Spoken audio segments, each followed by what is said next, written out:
तपाईहरुले फेसबुकमा काम गर्न थालेपछि आईडी ग्रो हुन थालेपछि यस्तो नोटिफिकेसन देखा पर्छ स्क्याम है। एकदम ध्यान दिनुपर्ने कुरा बुझ्नु भयो नि। यो नोटिफिकेसन तपाईलाई बारम्बार आउन सक्छ, मलाई आइराखेको हुन्छ र मैले चाहिँ यसबारे सचेत रहनु भनेर चाहिँ मैले यो भिडियो बनाएको। यसलाई कहिले पनि क्लिक नगर्नुस् है, हतारमा क्लिक नगर्नुस्। यसलाई चेक गर्ने कसरी, हाम्रो फेसबुक चाहिँ अफिसियल वेबसाइटबाट आएको हो कि हैन भनेर चेक गर्ने कसरी म तपाईहरुलाई चाहिँ सिकाउँछु है त।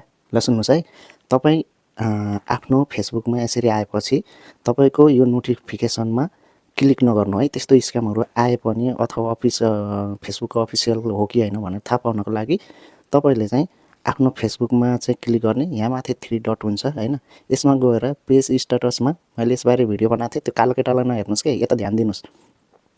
हो, यसमा तपाईको चाहिँ रिकमेन्डेसन एक्टिभ हैन, मोनेटाइजेसन एक्टिभ हो यस्तो, अनि ग्रीन टिक लागेको छ भने तपाईलाई समस्या छैन। बुझ्नु भयो नि।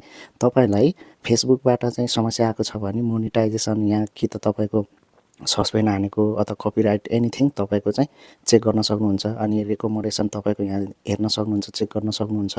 मोनेटाइजेसन तपाईको चाहिँ यसमा गएर तपाईले हेर्न सक्नुहुन्छ।